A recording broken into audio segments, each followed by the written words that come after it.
Yes. Okay, so you guys are back in the game.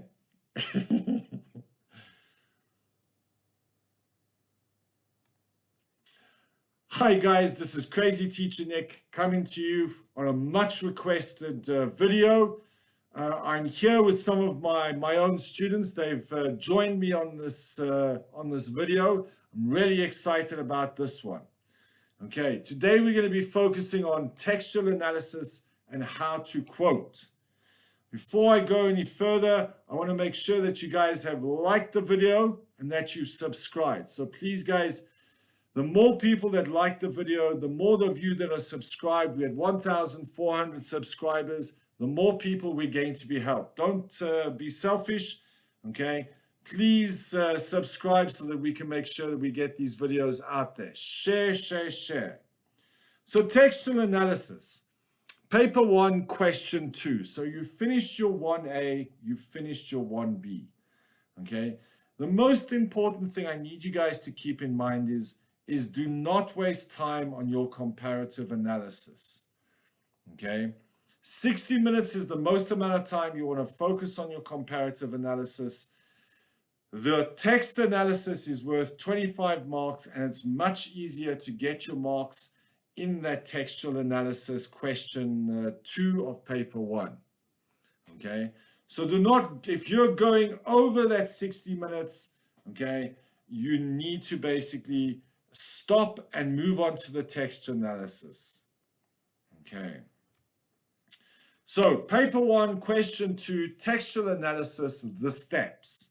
So these are your 7 steps to success, okay? Step 1, read the question, okay? A lot of students don't take their time to read the question. They misunderstand what they have to do. And again, guys, this is for any of your exams.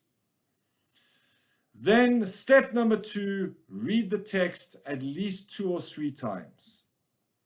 Step 3, divide your text into 4 or 5 equal parts, okay? Allocate about 5 to 7 minutes for annotation, okay? Allocate the time equally between those parts. Step 6. Now, this one's a bit different, okay? I suggest numbering your annotations in order of discussion. And I'll explain to you a little bit later why I think this is a good idea. Step 7, remember, you're aiming to write between 600 to 900 words.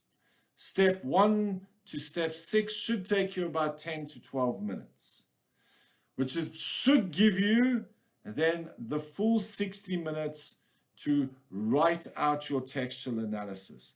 Time is everything in this exam, okay? So 1 hour for question 1, that leaves you with 1 hour and 15 minutes for question 2. If you're doing your annotations and you're reading in that first 10 minutes, it should leave you with about 60 minutes to write, okay? So let's have a look at step 1. So this is one of the 2024 examinations, okay?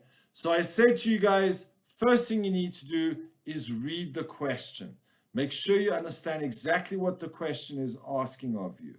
So I'm going to give you a few seconds. I'd like you to pause the screen here, okay?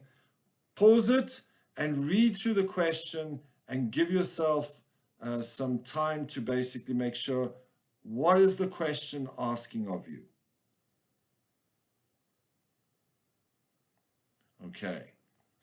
So one of the things I noticed, okay, is the text type.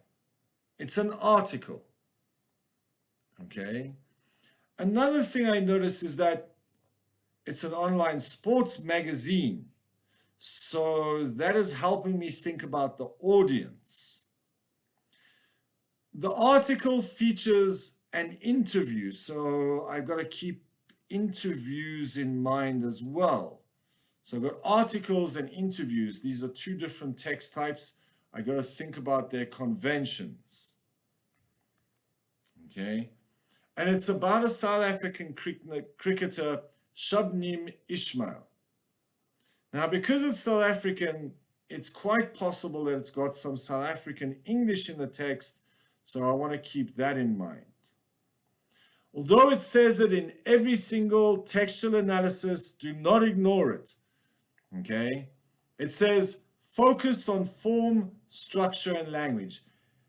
That is the command word. Analyze the text, focusing on form, structure, and language.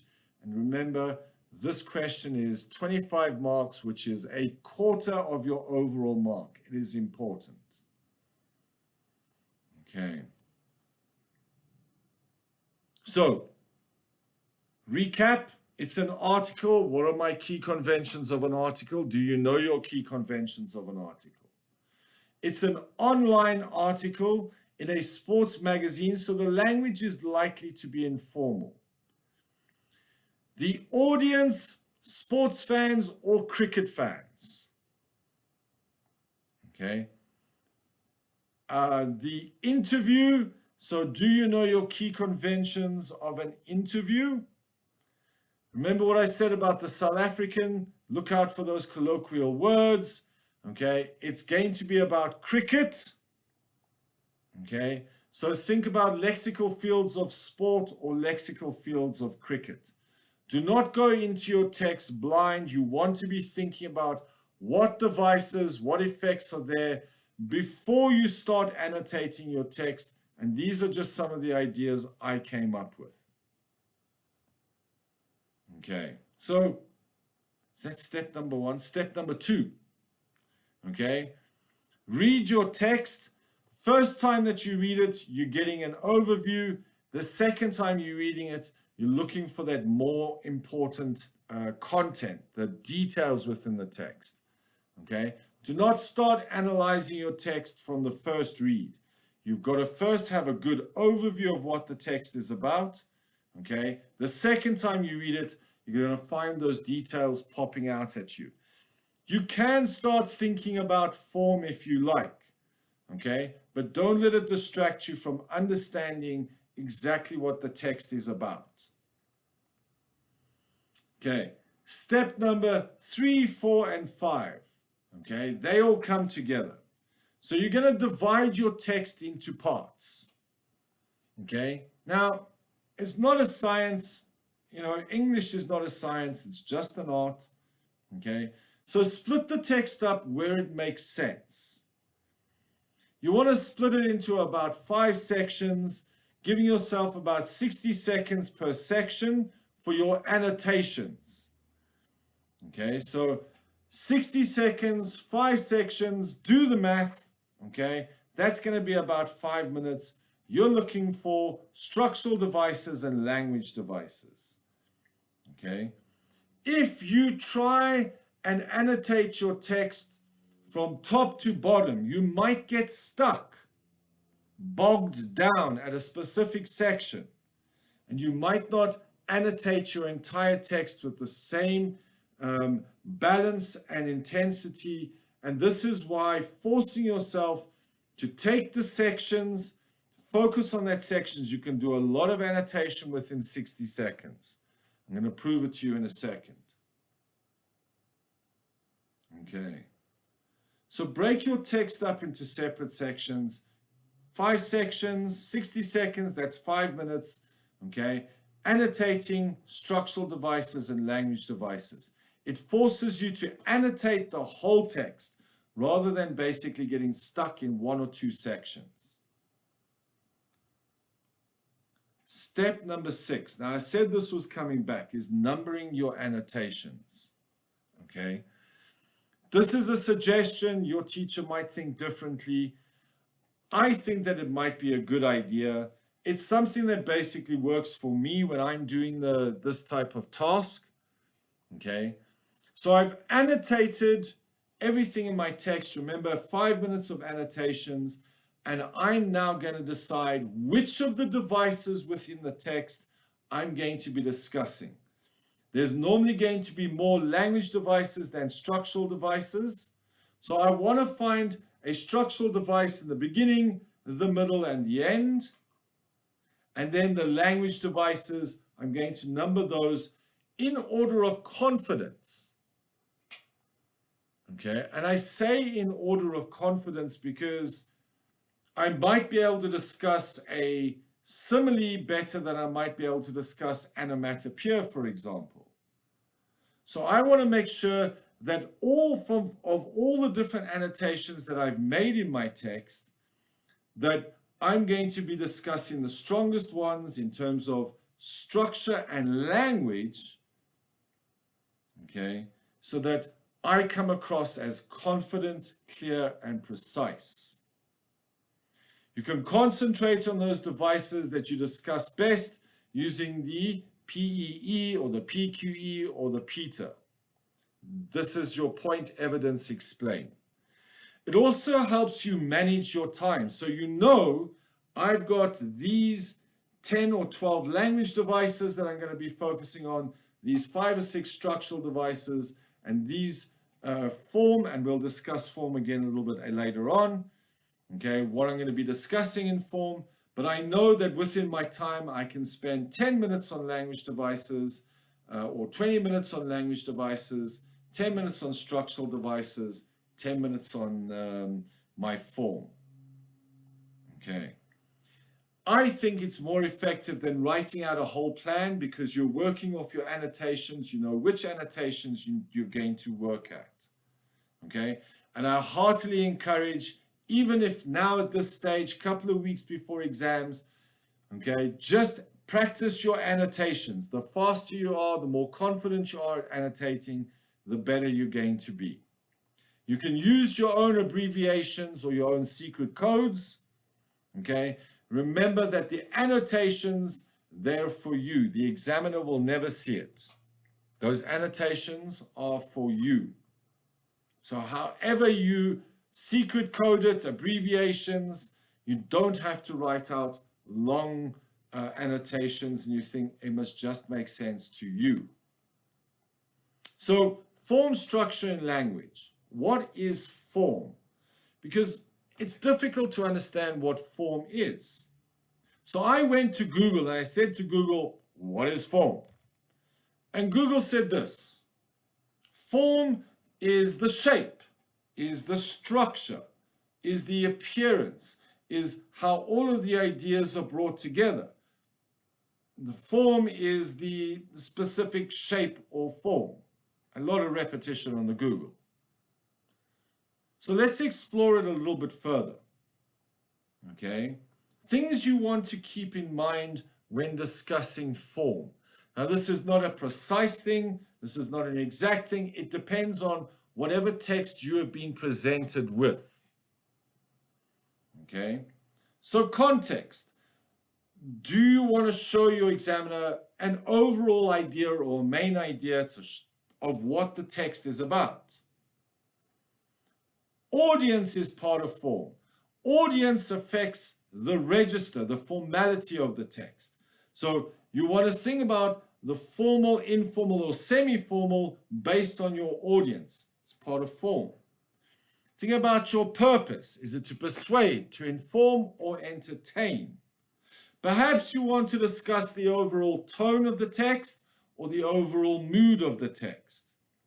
And definitely as part of form, you're going to want to discuss your key conventions. I've got a video on key conventions somewhere in my channel. Go check it out. Okay. Cambridge, in all of their mark schemes, basically gives us this as information for form. Typical text conventions. So you've got to know your conventions. The way the purpose affects the overall text as a whole. What is the purpose? And how does that affect the overall text? Is it persuasive? Is it informative? Is it entertaining? If it's entertaining, it might have a lot of descriptions. If it's persuasive, it might have a lot of persuasive language devices. How does the article appeal to its audience? Through the register or the tone? And they always add this, any other relevant aspects of form. So think about things that contribute to the overall shape and style of the text. What is structure? So structure is what basically holds your text together. So like a cyclical cycle. Or structure is something that is more physical, like your paragraph and sentence structures. Structure is the movement, so your shifts in focus or zooming out. Structure might be the introduction of a new character or a new setting. Okay, structure guides you, so it might be the chronology, okay, or the pace, or the tenses. Okay, structure will be in the shape of the dialogue within the text. It could be repetition, links, the climax of the text, juxtaposition, point of view, flashback, foreshadowing. Okay, make sure you know your structural devices. I'll link a video down below on structural devices. What is language? Well, you need to know all of your figurative language, your persuasive language devices, and your word classes. Again, I'm going to drop some more information about what you need to know in terms of your language devices. Know your language devices, know your structural devices. Okay. So how do I structure my textual analysis? And these are two simplified ways of how I would suggest structuring your textual analysis. Okay. Option A is where you first discuss form, then discuss some structural devices, and then discuss some language devices. Remember the question said, analyze the text focused on form, structure, and language. So you know that you are meeting the requirements of the task. But be careful. You could run out of time and you were too focused on form and structure and you don't discuss any language devices, so you could be penalized that way. So be careful. My advice, discuss form, some structural devices, some language devices, and then you can discuss any other structural or language devices. The mark scheme is clear. It doesn't matter how students put their information together. Another option could be to follow the annotations you made, including the form, the structure, and the language devices. Following your annotations, okay, be very careful that you do not repeat ideas, okay, or that you do not discuss either structure or language. You've got to make sure that you've discussed structure and language and form. So you follow your structure going downwards. Okay. One of the questions is, should I write one idea per paragraph? And again, it depends on you as the student, your confidence in writing. Okay. The examiners are not just looking at the form, structure, and language. They want to know how you connect ideas together. So you can write one idea per paragraph, but you're going to be using a lot of those connectors and discord markers to join your ideas together or your paragraphs together to help it flow smoothly. Okay? So there's nothing wrong with doing it that way. Okay? Keep it clear for your examiner, so make sure that you give each paragraph an introductory sentence.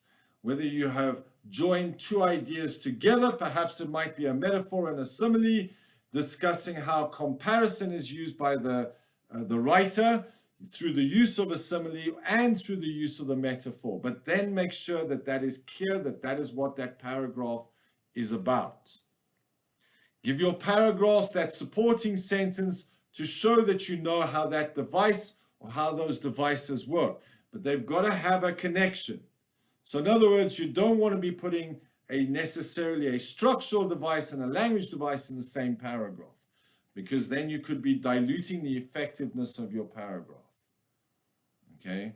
Make sure that you give good, clear examples in quotations from the text. Okay? And make sure that you're thinking about the effect on the reader. Okay? You are doing PEE at this point. Okay, so what is P? Okay, Your teachers may have explained it to you in different ways. It could be point, evidence, explain, or point, quote, explain. There's Peter, there's Squee. Everybody has a different acronym for point, evidence, explain. Use the one you're most comfortable with. You don't have to follow my one, because they're all basically the same. Okay? So point is basically that topic sentence where you tell the examiner, this is what the writer does. The writer uses a simile. Your evidence will come from your text. Okay? She is like an angel. And I noticed I missed the little thing off the end of the quote there, but it's fine. Okay? Teachers make mistakes too. And then obviously your explanation. So the writer compares the character. So there I'm explaining in the compares what a simile does. The writer compares the character to an angel. This could imply that she is angelic in her beauty. Furthermore, this evokes an image, perhaps with a religious connotation of purity or goodness. So bringing that all together into a paragraph, it may look something like this. The writer describes the character by comparing her in a simile. She is like an angel. This could imply that she is angelic in her beauty. It also evokes an image with a religious connotation of purity. Something like that. It's never going to be spot on perfect. And I can tell you guys, in all honesty, when I was preparing this, I probably wrote this 5 or 6 times. And as I'm looking at it now, I still don't 100% like it. But it is what it is. It does what it says on the box, makes the point, gives the evidence, and explains the effect on the reader, or what it could imply to the reader. And I could have even been more precise there by explaining that this could imply to the reader that. It's never going to be perfect. It's an art, not a science. Oh. Do not analyze, do not summarize. Okay? That is just one of the biggest mistakes that students make, okay, is that they try to summarize the story. Okay? The writer, she is described as an angel in the text because she has golden hair, and she is very pure, and she's very nice, and she's such a very good person. And this is why people might think that she is like an angel. That's summarizing. Analysis, you've got to identify the language device, okay? And you've got to show that you understand what that language device does, okay? And then explain what the effect or might be on your reader. Analyze, do not summarize. I might even be able to add a video on that down below. Okay. So, where is the action? Here's your turn to get involved. Okay. So I'm going to push a button. A cricket ball is going to appear on the screen. I want you to pause the screen before the ball gets to the bottom. Okay. With that pause, what I want you guys to do is I want you to go through the text. Okay. And I want you to identify, and it's just the first part of the text we were looking at. I want you to pause it, and I want you to look for any structural devices and language devices in these 3 paragraphs plus the title. Okay, so remember, push the pause button before the cricket ball gets to the bottom of the screen.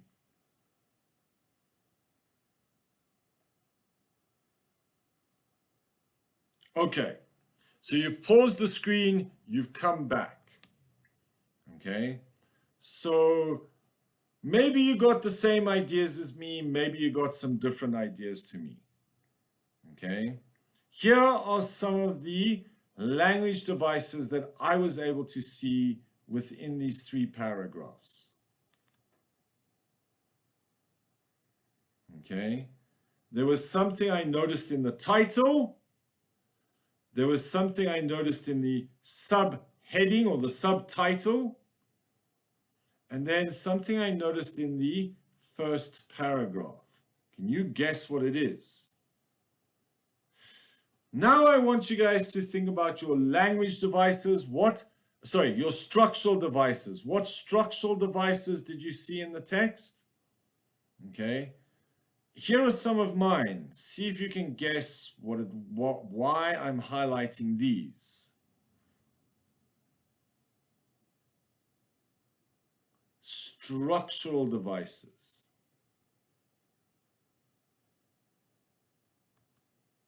Did you notice that the name Shabnin Ishmael was missing an L? If you go back to the exam paper, Cambridge, somebody was not checking their papers. It was missing an L in the title. Not one to judge. Okay. So I want to make sure you guys have remembered to like and subscribe. I'm not going any further until you have pushed the like and the subscribe button. And while you're pushing your like and subscribe button, I'm going to ask the students in the class if they have any questions. Yes, please. I have a question about mood and tone. When you're discussing the overview of the text, and you do like an overview of the mood and the tone or the tone, do you have to like evidence it within the overview, or would you say it's better just to say what the tone is and then later relate a device back to the tone? Yeah, it's a very good question. Remember, the overall tone of the text is the attitude that the writer has to the text. So you should have an understanding of what the writer's main intention was. That is what is going to inform you of that tone. I would maybe put it as just a short paragraph. It depends on how you write your introduction. But no, the tone initially you shouldn't need to evidence. Okay?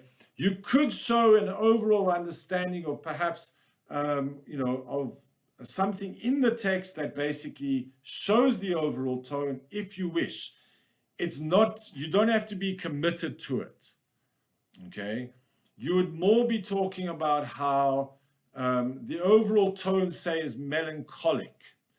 Okay? Because the writer has written a very emotive piece that is quite sad. Which could then also inform the overall mood of the text. And that's where mood and tone are always such a tricky thing to discuss in the text, because they can be quite similar. Whereas the mood is the atmosphere, what you as the reader felt about the text. So in answer to your question, no, you don't have to evidence unless you think that you've got something that would basically show in an overall way the writer's tone. Okay. Any other questions? Yes, please. You said that we should discuss a few language devices and a few structural devices so that we have enough time and we can add on at the end if you see we have enough time left. But how much around about is a few in this case? Is it like 2 or 3? You see, Or that's a bit of a tricky one, because that's always that question about how long is a piece of string. So let's say, for example, you get into a long paragraph where you're discussing 2 or 3 figurative language devices that are similar. And that paragraph is, say, 200 words long, but you've only discussed, say, 3 devices. It's more about your timing and watching your timing more than about how many devices you have. I mean, your form, the overall ideas you might discuss in form, that would probably take you about 10 minutes.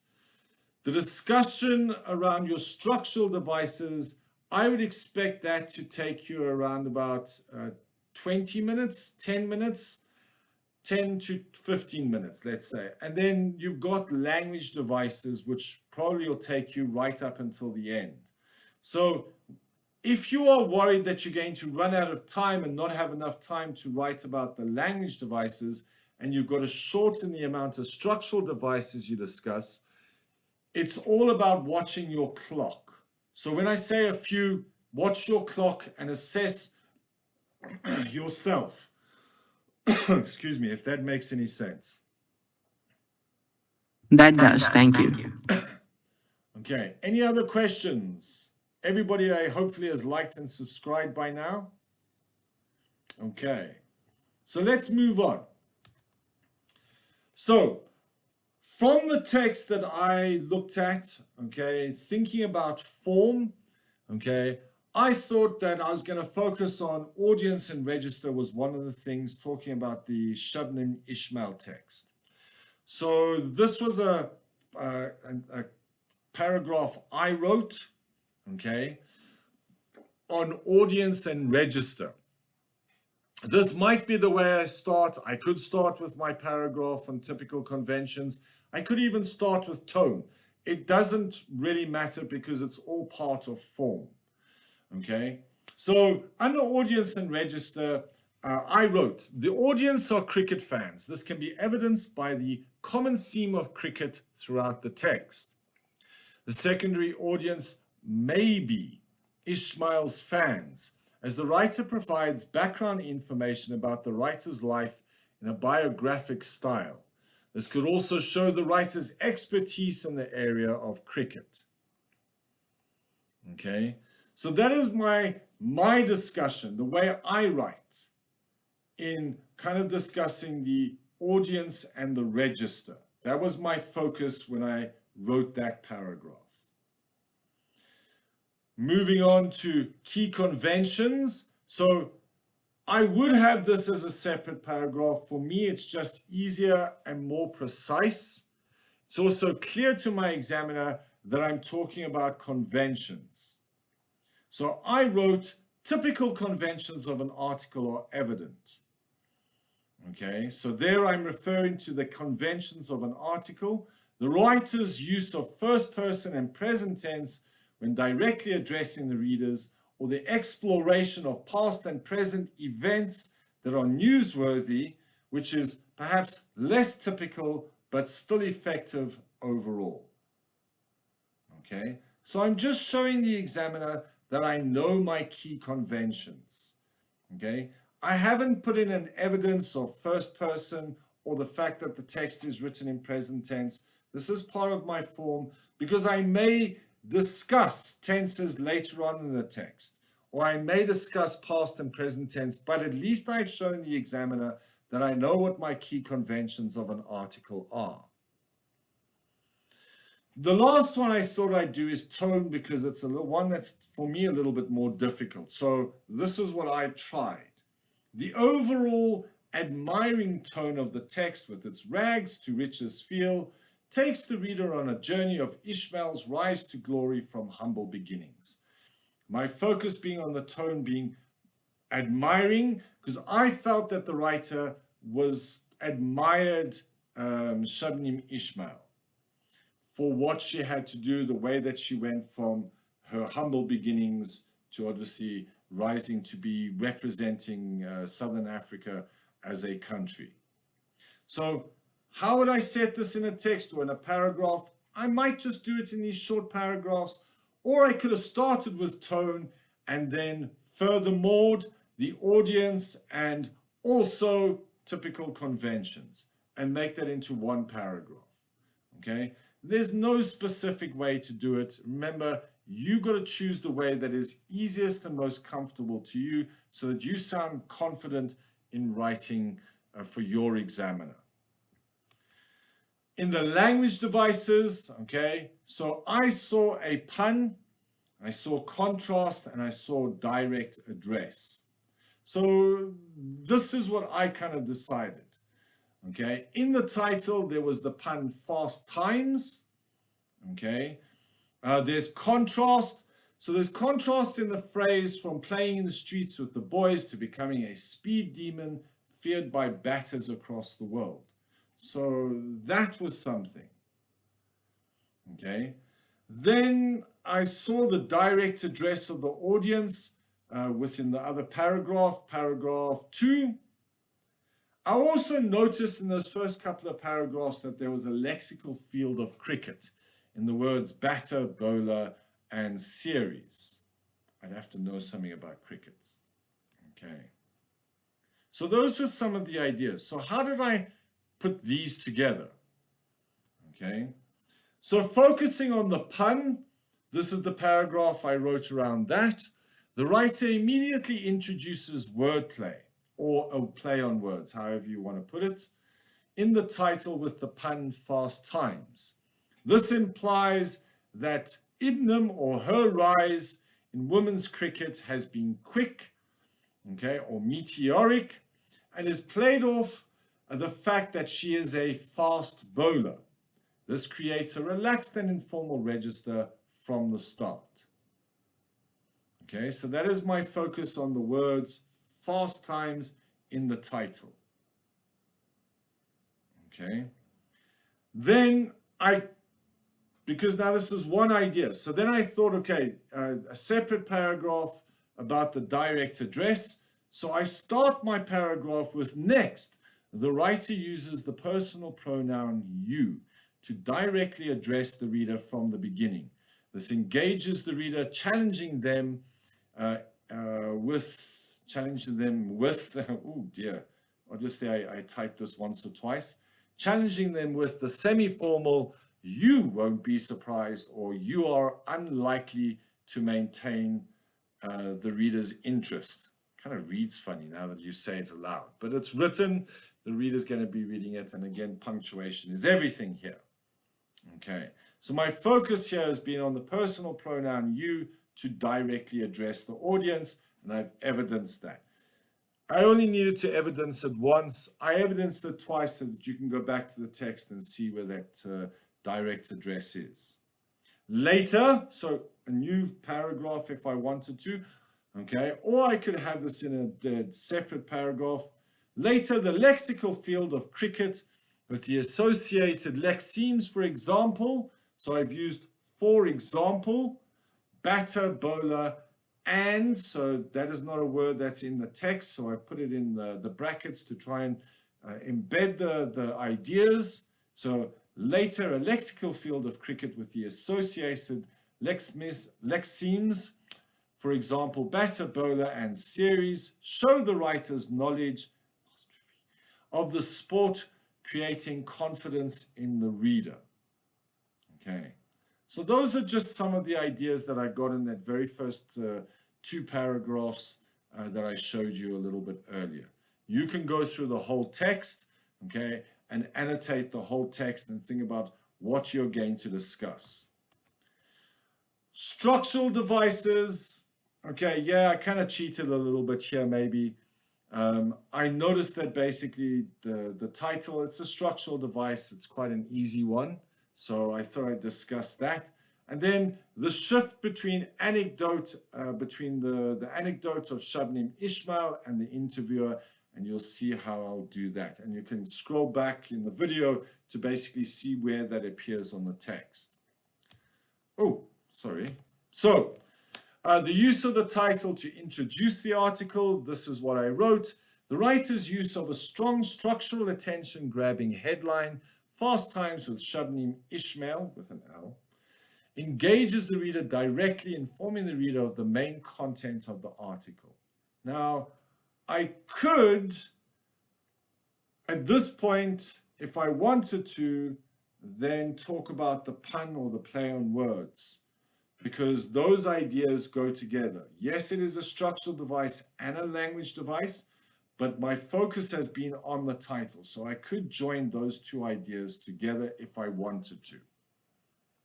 So the structural device and a language device in the same paragraph. It's difficult. It's not always advisable. But because my focus has been on the title and I'm discussing two things about the title, I could do the structural device and the language device. But you'll notice I said the use of a strong structural attention-grabbing headline. I added that structural to show that I'm focused on the headline as a structural device. So if I wanted to add the language device, I can add that in as well. The second part was the anecdotes and the shift, structural device, the shift between these and the interviewer. So I wrote, hopefully I got this one clearly, the writer shifts the focus between the anecdotes by Ishmael. If you look at the text, you'll see it's quite anecdotal, how Ishmael is talking about her life, and comments by the writer. So there's two paragraphs. It's a shift from the first paragraph, which is by Ishmael, and then to a comment by the writer. This increases the pace of the text. So it's the shift in focus that is the main priority. Okay, I explain the effect that it's increasing the pace of the text and allows the writer to both entertain the reader, the effect, and hold their focus, thus making the experience more interesting. Maybe I went on a little bit too much there, but that is basically point, evidence, explain. Okay. So to recap, analyze form, structure, and language. Okay. Analyze, don't summarize. Don't tell the story, explain the effect. Use PEE. Okay. Use connectors and discourse markers, whether you are discussing similar ideas in the same paragraph or you're going to go paragraph, one idea per paragraph. Help your examiner so that it flows through the text. Okay. You're aiming for about 700 words. We expect our students to be able to analyze and write between 600 and 900 words per hour. That is the basics. Plan through your annotations. And this is something I see with a lot of students is keep in mind you are not a Cambridge professor. Just write in standard English. Be formal, be clear, be precise, be direct. Okay. And guys, keep your eye on the time, okay? Make sure that you do not waste time on question 1. Make sure you have enough time to for your question 2. Time. It's really, really important. Okay, so exams are very, very close, okay, for all of you. I wish you guys the absolute best of luck, okay? Please make sure that you subscribed. Please make sure that you give this a little bit of love, okay? And like the video. Before I go, is there anything any of my students would like to add? Listen to Teacher Nick when he says study your key conventions. Good advice. Okay. Anybody else? Happy exam season, everyone. Okay, fabulous. Thank you very much to my students. You guys have been absolutely awesome. And best of luck to all of you guys. And remember, rock on.